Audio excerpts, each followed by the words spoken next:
Well, when you hear the sound of the bell, it tells you it's time for the Trading Bell Show. And I'm live here from the Nairobi Securities Exchange in Westlands. Today on the program, we shall be hosting Holger Vogt, a German who is based in Kenya, leading an interesting company known as AMENA Africa. He'll be talking to us about the investor climate and, of course, what it will take to see economies bounce back and the opportunities for African countries. Well, let's begin by a quick look at his profile. Holger Vogt is the Managing Director for AMENA Africa Limited. Holger is a market entry strategist, private sector development specialist, and entrepreneur with 15 years Africa experience in the private, public, and third sector. He is a strong believer in the market potential of African countries and developed a unique approach to assist companies entering and growing their business on the continent.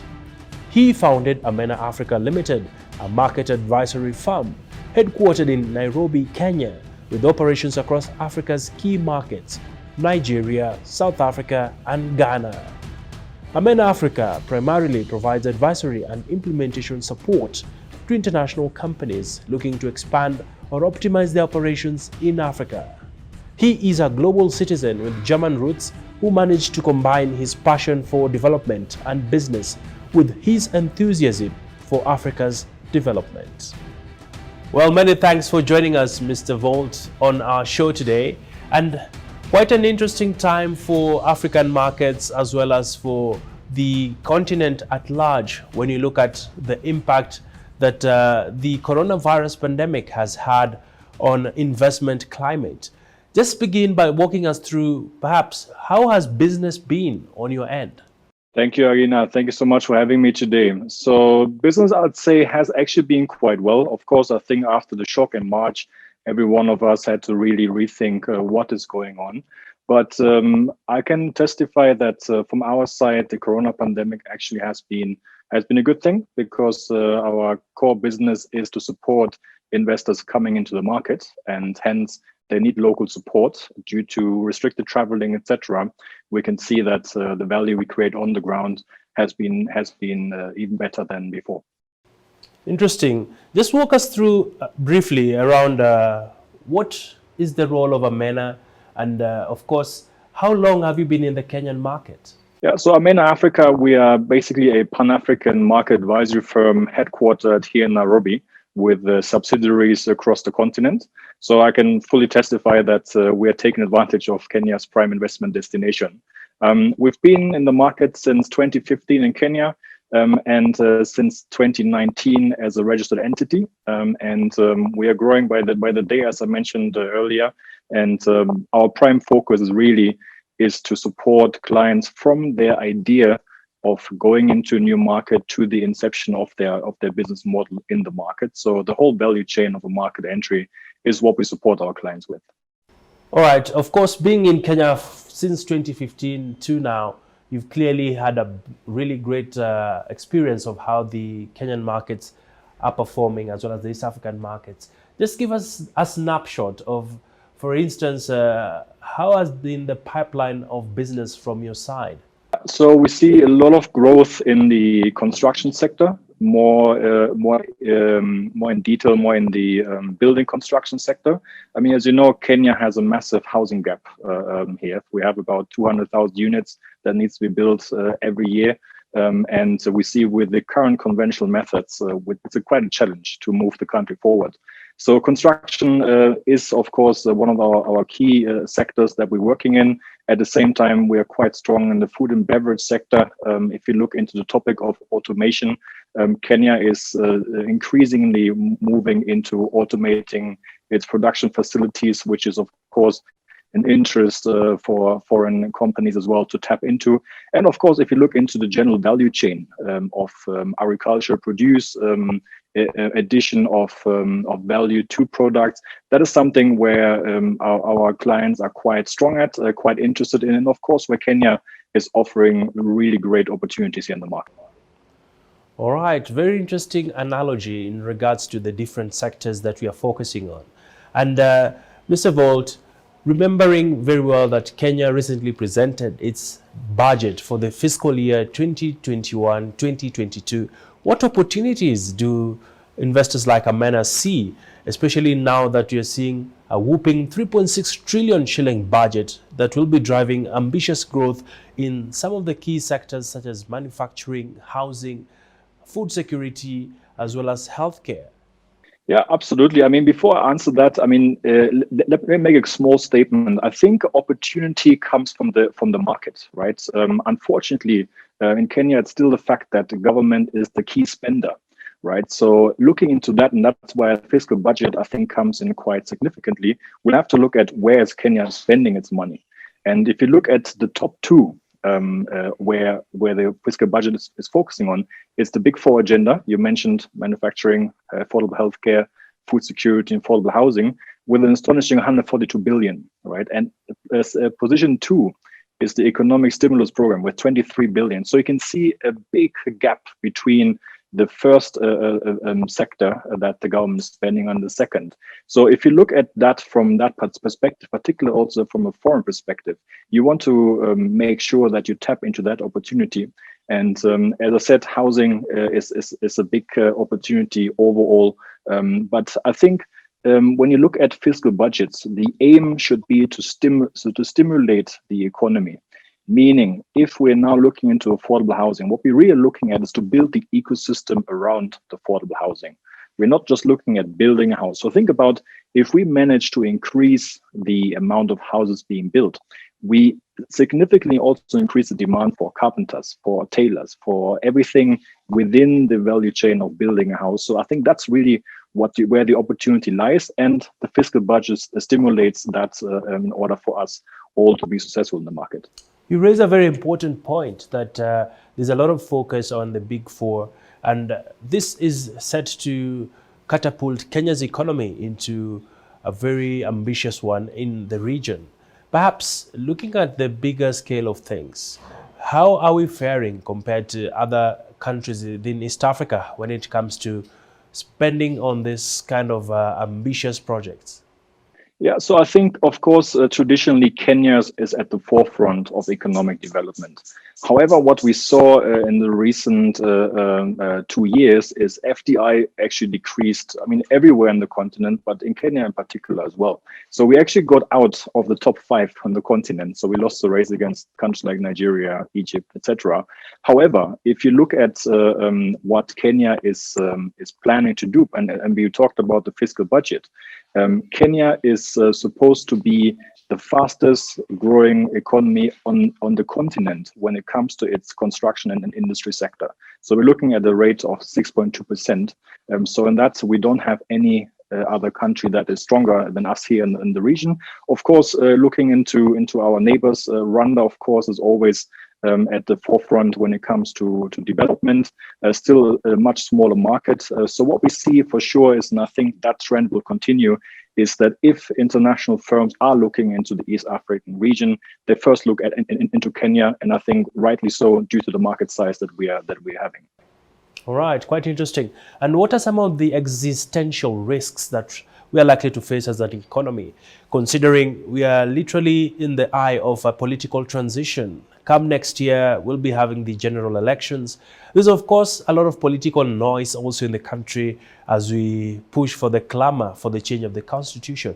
How will this affect investor sentiment at a time and space where we've seen a lot of interest coming in? At the same time, investors can be jittery when they see that there's a lot of political drumbeats happening in the country. Well, you know, from a business perspective, of course, politics is important, but it's not the key driver, right? And it should not be the key driver. So from that regard, I would say change is always good. And I think everyone is also looking forward to the next parliament to see what will be their focus. So I think as long as we continue the peaceful transition of power, I think there should be even a bigger boost for our economy here, because everyone will now have an eye on Kenya. It will be in the international press, and I think everyone will be really looking forward to see what the new government will put in place, where will be their focus. But I think if you look at the big four again, it will be one of the key pillars still, and then we can see how else can we diversify. I think Kenya offers tremendous opportunities from the logistics to the value chain to the agricultural produce, and even us as AMENA, we're looking into investing into manufacturing within the next 12 to 18 months. So I think it shows where we're heading. So even politics, we are changing government, yes. Will that change the perception of the investors? I don't think so. We're actually very excited to see what next year has to offer. And I think looking into where we're coming from, the corona pandemic is still ongoing, and we are all hoping for 2022 to be our boost year. And I think with a new government, that will even increase and catalyze the growth of our country.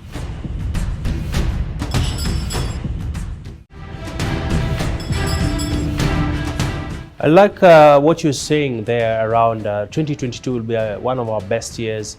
There's a lot of concern around economic recovery now that we did see the pandemic wiped a substantial value from our economy. Kenya's economy only grew by 0.6% under this fiscal year. And going into an election period, of course, what will be dominating some of the areas of investment? Now that there's a lot of push towards e-commerce in the continent, there's a lot of push towards value addition from the agribusiness frontier. From where you sit, what do you see especially shaping up in the coming years and coming months? Yeah, I think you raised an interesting point, which is e-commerce, right? If you look at we at AMENA, we monitor the investment climate on a regular basis, and recently we've got some new figures where VC investment into Kenya reached 305 million USD. And that is the top investment in the continent. You know, even countries like Nigeria, we're on eye level with them. So I think when you look into the new economy, there's a heavy investment going in. We're looking at tremendous growth opportunities. And I think the pandemic really helped for people to understand the value of such services. And again, as you mentioned, also the traditional industries, I think where we still have a lot of room to develop, which particularly is the agriculture sector. I think floriculture is already doing very well, but everything around adding value to our produce instead of sending raw materials out of our country, I think will be the key drivers of our economic growth in the future. And I think that's also where the industry players here in the market are understanding and realizing what our value can be. If we see what happened in 2020, when the corona pandemic hit our markets, we saw a very strong uprise in local firms taking ownership and really pushing their own manufacturing capacities to the limit and even enhancing them. And I think that's that understanding of how strong our firms can be, and also the newcomers coming in, it's very important to now see that new self-understanding of us adding value to our products that we produce in our country. All right, and your point leads me actually to the next area of focus, and this is around African countries coming together to boost trade. We all know that Kenya was one of the countries that actually ratified the Africa Continental Free Trade Area, AfCFTA, and it holds a lot of promise for the continent. Perhaps from your side of the coin, how will we be able to leverage on this, especially at a time and space where we are seeing there's a lot of intra-Africa trade? Like you did mention, the pandemic literally unlocked potential and the opportunities for local companies to seize the untapped value chains. Yeah, I think for us, the AfTA we're very supportive of it. Certainly from a market perspective and also from our client perspective, we have to really differentiate between reality and theory. So at the moment, we're still more on the theoretical level of what is it we want to implement. I think there are a lot of good things that are coming towards us. So from an implementation point of view, I believe we still have to wait and see what that really means for doing business in the market. At the same time, I also usually say we have to be careful of not overthinking the AfTA. And also we should not make the mistake to compare it to other blocs. I mean, if you look at the European Union, 27 member states, and 37 member states of the EU ratified the EFTA already. So we're already talking about a bigger number, but we should not compare it. I think what has happened in Kigali 2018 was historical. At the same time, I think we should really focus on where are our pain points. And that, I think, comes with the name of the trade agreement. We need to increase our trade, right? And I think it's also, we need a mind shift change, saying like we rather trade with our neighbors in comparison to trying to get our products ready for export to international markets. The opportunities within the region, within the continent, are much greater than anything we've seen abroad. So I think if we understand that, and if we tackle particular problems such as cost for transport. I mean, recently the numbers went down when you move cargo from Mombasa to Kampala, right, by almost 35%. But still, we're talking about 220,000 Kenyan shillings to send it. So looking into infrastructure investment, railway, that will significantly reduce the cost even further, which I think will enable all of us to trade more with each other. And I think that should be the way forward for our markets. And as we bring this conversation to a close, I'd like to pick your mind, especially now that we are talking about boosting trade and, of course, streamlining the areas around infrastructure, matters to do with creating the right conducive environment for businesses to thrive. Where do you see opportunity now that we are getting into a more interconnected African continent? The various countries are saying, hey, it's high time that we started trading together. Intra-Africa trade is just at a paltry 15%. Compare this with the trade across the EU countries, it's over 45%, this being a big major indictment on African countries. Yeah, absolutely. I mean, think about the farmer in Western Kenya who is producing avocados, right? The majority of that avocado is currently destined for China and for the EU, right? And me being German, I usually get shocked when I see prices in a German supermarket for an avocado. We're talking around 150 to 200 shilling per avocado, whereby we all know at our doorstep we buy them between 20 and 50 shilling depending on the season. So now giving those farmers the opportunity to also bring their products to other markets close by, I think that is a significant opportunity overall.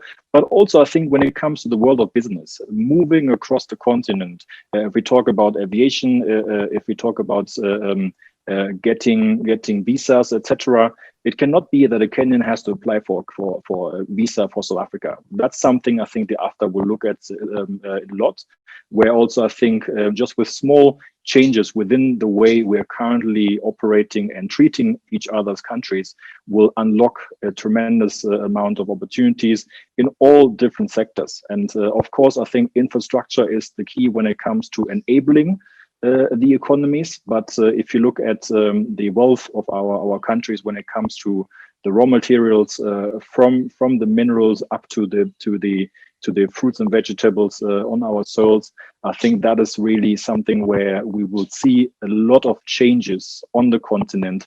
And also, I think the confidence of our markets and our industrialists to say we can do the value addition over here. We don't have to send it abroad to get our coffee roasted, for instance, right? Kenya is one of the biggest producers of coffee in the world.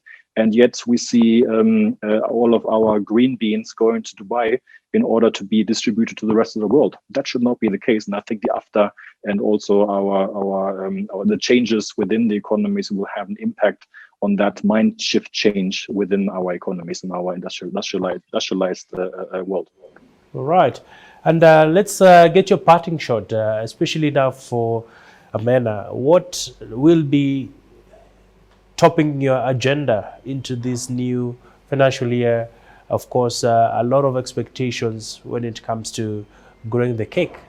You know, for us, it's all about fostering bilateral relations, right? We work mainly with international clients looking into doing business on the African continent.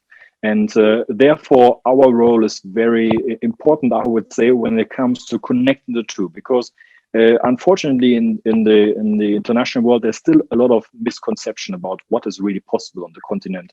But us being here, we understand what business can have in place for our clients. If you look at growth rates for firms coming and set up shop on the continent, we're looking at an average growth rate of 15.4%. Within the first 5 years of business. That is tremendous. You will not find that anywhere in the world. So for us, really, it's about to keep on pushing the narrative of Africa rising. And to me personally, it's not just a narrative. It's a simple fact. Africa is on the rise, and it is time for everyone to look and consider markets on the African continent. And therefore, if people understand that, and we will definitely push into that direction, I think all of us will benefit, but most importantly, the populations in our countries will be the ones bearing the fruits in the end of the day.